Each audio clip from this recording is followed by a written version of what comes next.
Bienvenue sur Kilomètre Zéro, le podcast de l'immobilier francilien proposé par le Crédit Agricole d'Île-de-France, dédié à l'accompagnement de tous vos projets immobiliers. Achat, vente, investissement locatif, travaux. Au fil des épisodes, des experts de l'immobilier vous dévoileront leurs meilleurs conseils pour les concrétiser sereinement. Pour cette 3e saison, la parole est donnée aux spécialistes de l'investissement locatif. Un partage d'anecdotes franciliennes et d'astuces à ne pas rater. Bonne écoute! Aujourd'hui, nous continuons à apprendre sur les différents dispositifs d'investissement locatif qui existent. Et pour cela, nous retrouvons Juliette, spécialiste en la matière au Crédit Agricole d'Île-de-France Immobilier. Bonjour Juliette. Bonjour Sarah. Je n'en dis pas plus pour l'instant et je vous propose, Juliette, de nous partager une histoire que vous avez vécue au sujet d'un dispositif d'investissement immobilier. Entendu Sarah, merci. Donc j'ai accompagné récemment un couple de clients qui avaient déjà beaucoup de patrimoine, de ce fait un revenu foncier imposable important et des impôts élevés. Donc à ce moment, ils n'avaient pas trouvé de solution d'investissement satisfaisante pour réduire leurs impôts et c'est pour cette raison que je les ai rencontrés donc par l'intermédiaire de leur conseiller bancaire. Nous avons identifié 2 objectifs. D'une part, développer leur patrimoine, optimiser également leur fiscalité. Ils ne souhaitaient pas forcément concentrer leurs investissements en Île-de-France. Ils étaient plutôt ouverts pour regarder sur toute la France. Ok, et alors quelle solution avez-vous trouvé ? Nous avons opté en premier lieu pour un dispositif d'investissement en Pinel, car mes clients étaient déjà décidés sur ce dispositif avant qu'on se rencontre. Ils ont des enfants qui seraient probablement intéressés pour vivre dans cet appartement dans quelques années, et cela répondait pleinement à leur objectif. Nous nous sommes donc rapidement orientés vers un appartement à Sucy-en-Brie, une commune proche de leur ville de résidence, un programme qui leur a beaucoup plu et qui leur parlait. Donc dans leur cas, la loi Pinel paraissait tout à fait appropriée, sauf que pour vraiment améliorer leur fiscalité, c'était pas suffisant. On pouvait faire encore mieux. Je leur ai donc proposé de recourir à un dispositif de déficit foncier pour un second investissement car leur budget le leur permettait. J'en profite pour dire aux personnes qui nous écoutent que tout un épisode a été dédié au dispositif Pinel et que cet épisode est déjà disponible. Juliette, pouvez-vous nous renseigner sur ce qu'est concrètement le déficit foncier et comment ça se passe ?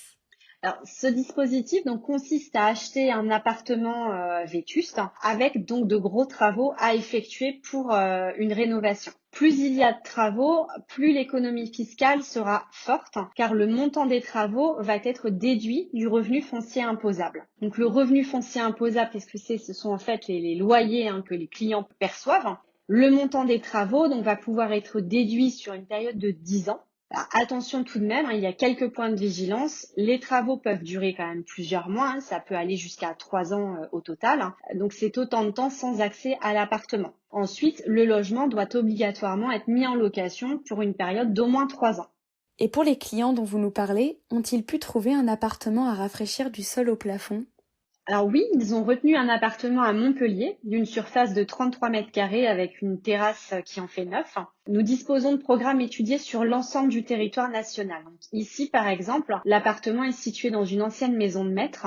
Pour l'instant, il y a certes beaucoup de travaux, mais à terme, le bien aura du cachet. Donc, mes clients ont l'idée de faire de ce bien une résidence secondaire à l'avenir pour avoir un pied-à-terre dans le sud, une fois que leurs obligations liées au déficit foncier seront acquittées. Donc, ce qui est intéressant à l'inverse du dispositif Pinel, c'est qu'ici, on n'a pas de plafonnement de loyer, ni de plafond de ressources non plus pour les locataires. Mais n'est-ce pas trop lourd pour eux de gérer tous ces travaux ?